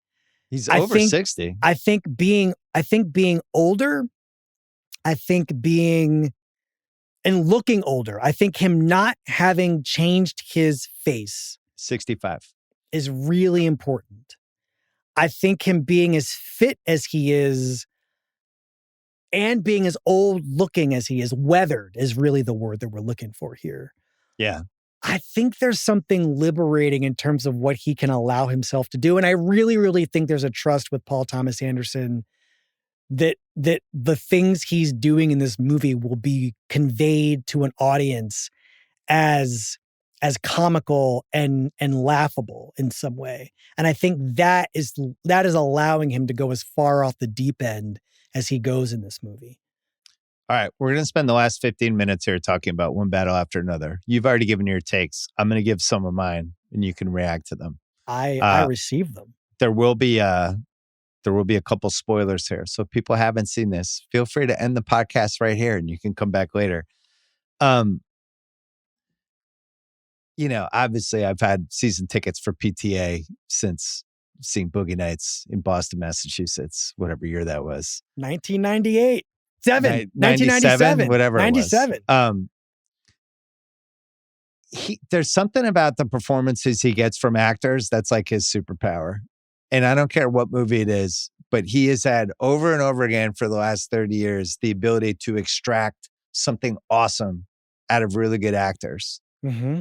And I'd love to read a piece about it, a feature. What is it? What is it about him on the set? What does he see? How does he cast these people in his brain? Even going back to Burt Reynolds and Boogie Nights. Burt Reynolds' career was over. And somehow he figured out, like, how do I extract Jack Horner out of Burt Reynolds? And he figured it out. So when you think about not only who did with Sean Penn, not only did with Tiana Taylor, who already obviously has the talent, but just all through the movie, just everybody's really good. Everybody's really good. And all the scenes, all the shots, like the reason to ride for movies like this, and especially his movies, like everything is so painstakingly thought out and well done and just like top of the line. So I really appreciated that. So I have that. The crazy Sean Penn performance, it's so nuts. It's just like, this movie's almost 3 hours. And you're just like, I just can't believe what's going on with this. I thought, so we go to the highway when it spreads out, but this is like the reason you have to see the IMAX. This is why you go to the IMAX. There's a 45-minute stretch here. This is it. That's really breathtaking. I mean, you could watch the first 2 hours wherever, but you kind of have to see that. And it's really cool. Like it's one of the most memorable things I've seen in a theater. You're just like, gee, when we're going up and down those hills, it's like, is this real? What is this? It's just it was just the most captivating. So much, like, think about all the stupid money we spend on CGI and fucking, like, this is like, I would so much rather watch this. I was so impressed. Much rather watch this. Some of the stuff with the current moment that everybody's been talking about with the movie, how it captured something. I'm a little confused by that, because the first part of the movie takes place in the like 2007-8 range, but I think it like inadvertently captures the moment now. Yeah, you don't know where in time you are when it starts. No, but it's an outcome of the movie, right? And it's a really cool outcome.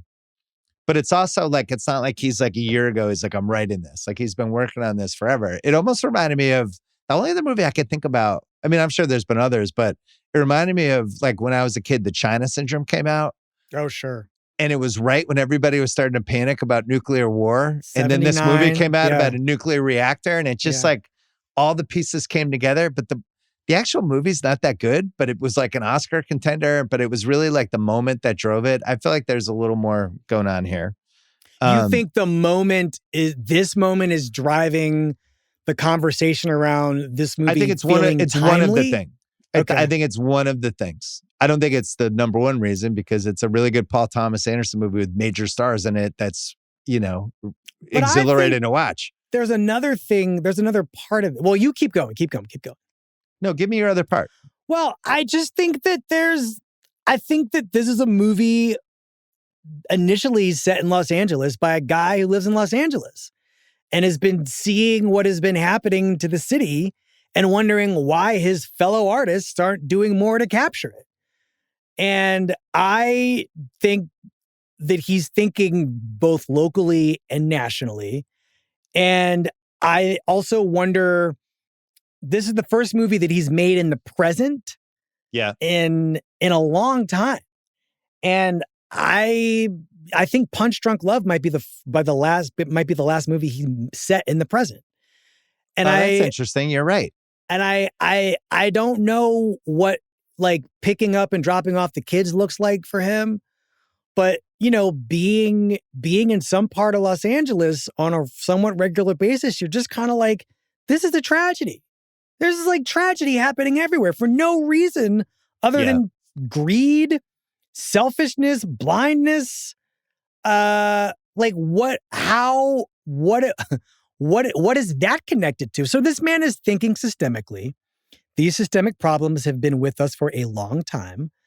And I have never faulted his films for not paying attention to the present. Although I always get a little nervous when movies want to spend all their time in the past, because it means you were scared of what's happening now. This is a movie that is not afraid. And with respect to like the really important, fascinating, like persuasive conversations happening around the many, many Black women in this movie. I think that it is trying to start something and acknowledge that something is happening without necessarily caring about getting anything right, if that makes sense. I think it really wants to capture an energy, and if some characters wind up less developed than others, it's a side effect of the attempt to capture this energy. But I don't think this movie is disrespectful. I mean, we can talk about how people feel about the depiction of the Black women in it, but like, I don't think it's being done in bad faith, but I also think it's like, it is fun and useful and illuminating to think about this movie as both a work of racial politics and racial movie politics. Well, this leads to my biggest flaw in the movie, and the thing that I left the theater kind of being mad about, even though I was glad I went. I had a great time. And I didn't think the movie, I was surprised. People were like, this is a masterpiece that got there. I thought there was a major flaw in the movie, and it was the Tiana Taylor character. Mm-hmm. Wow. Well, then I can give you 4 phone numbers of people who would love to hear from you. Join the conversation. Okay. She murders an innocent guard in the bank for reasons that remain unclear. I'm doing full spoiler alerts now. She has this crazy affair with Sean Penn, even though she's with Leo. We should be clearer about like Sean Penn, raging military racist. Whatever. Like whatever, but she's probably carrying her kid, doesn't tell Leo about it. She rats out all of her friends and gets a lot of them killed. Mm-hmm. Mm-hmm. Right? That's the thing that happens. Like, she sells all of them out. She ditches her baby and disappears. Mm-hmm. And then even disappears on Sean Penn. There's not a redeeming thing about her by the time she leaves the movie.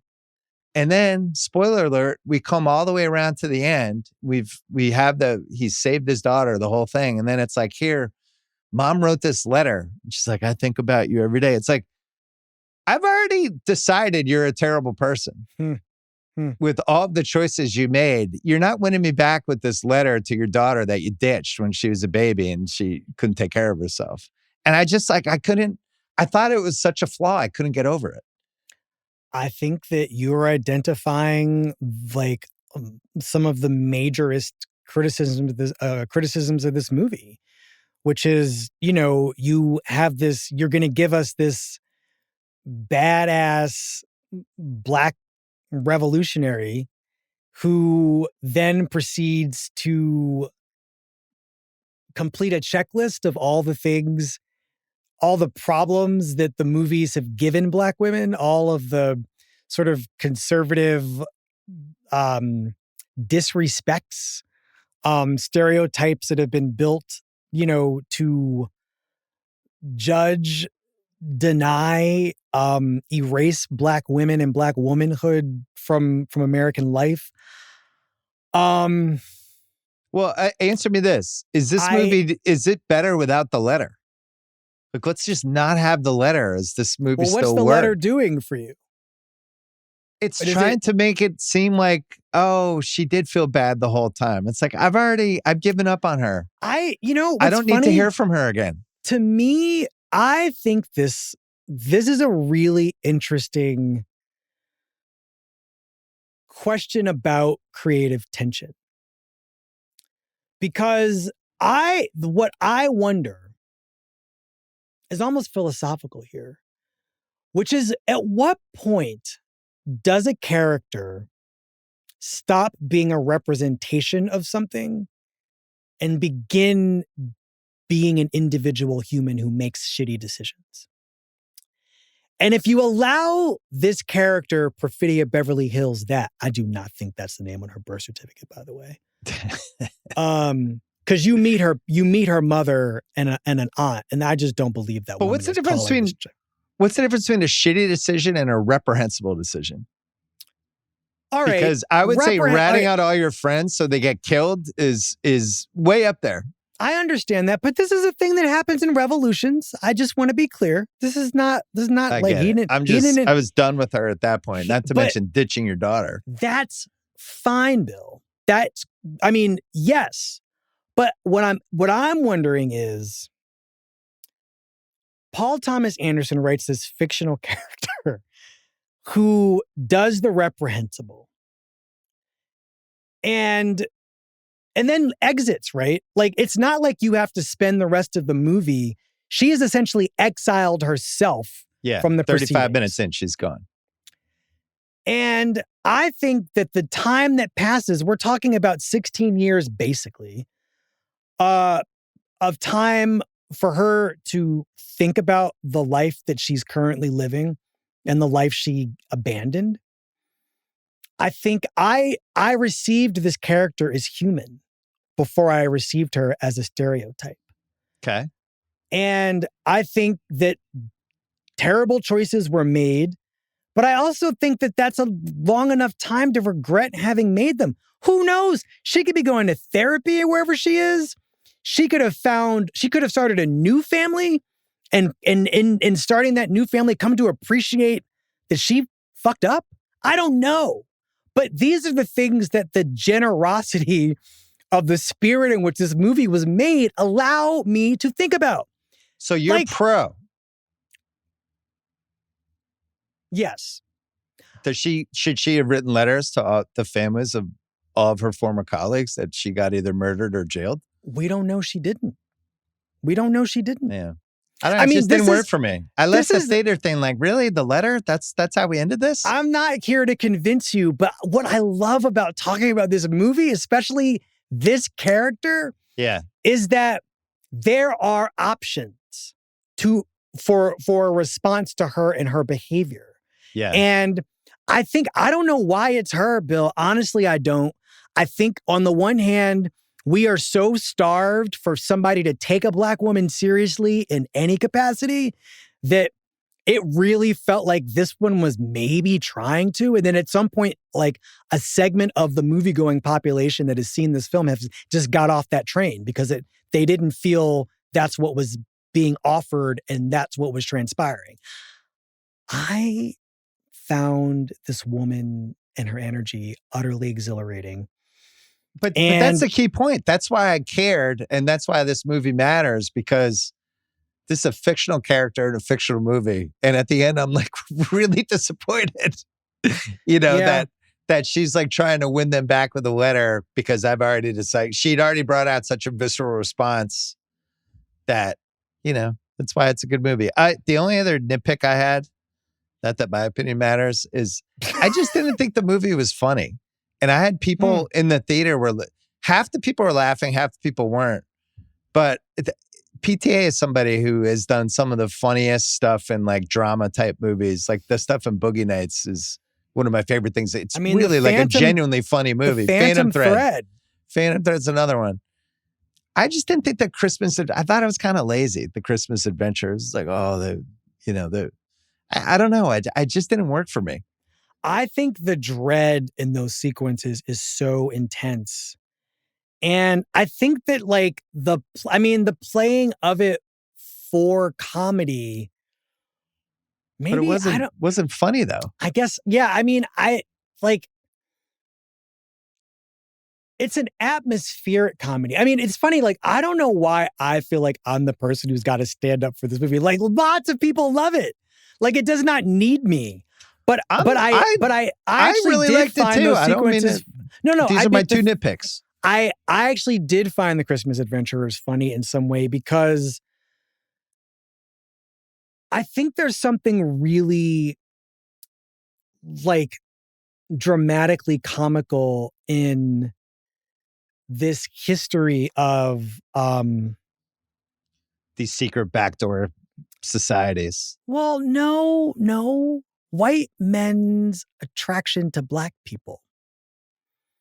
And like whiteness's inability to just love people without, like Black people especially, without also having to perform contempt for them. And I think this movie is coming from a really deep place. If not in the person who made it, then certainly in the environment. And this is an environment this person understands in some way. And I think for now, the way that he's handling it is to laugh at it.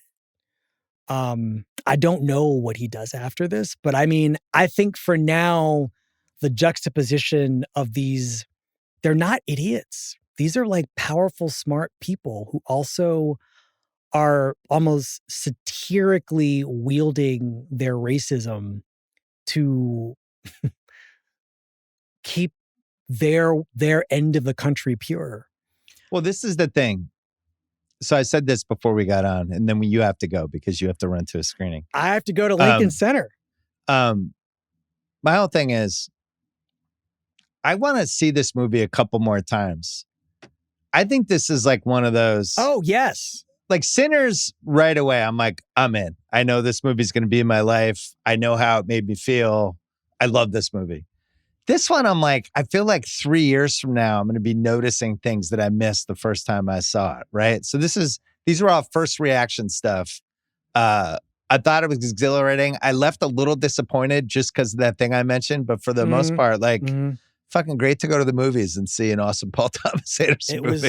It was great. I was really glad I saw it in person. All right, Wesley Morris, your podcast, Cannonball. I'm really going to be on this time. You're on this Thursday. We're going to talk about movie stars and Robert Redford. Great.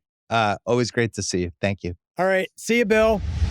All right, that's it for the podcast. Thanks to Ariel. Thanks to Wesley. Thanks to Gahal and Eduardo as well. Don't forget, you can watch this on YouTube, on my YouTube channel. You can watch it as a video podcast on Spotify. I'm going to be coming back on Thursday with a bunch more stuff, including ice cold NFL picks.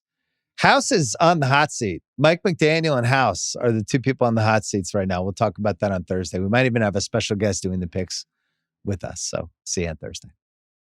Must be 21 plus and present in select states for Kansas in affiliation with Kansas Star Casino, or 18 plus and present in D.C., Kentucky, or Wyoming. Gambling problem? Call 1-800-GAMBLER or visit rg-help.com. Call 888-789-7777 or visit ccpg.org/chat in Connecticut or mdgamblinghelp.org in Maryland. Hope is here. Visit gamblinghelplinema.org or call 800-327-5050 for 24/7 support in Massachusetts, or call 877-8-HOPE-NY or text HOPE-NY in New York.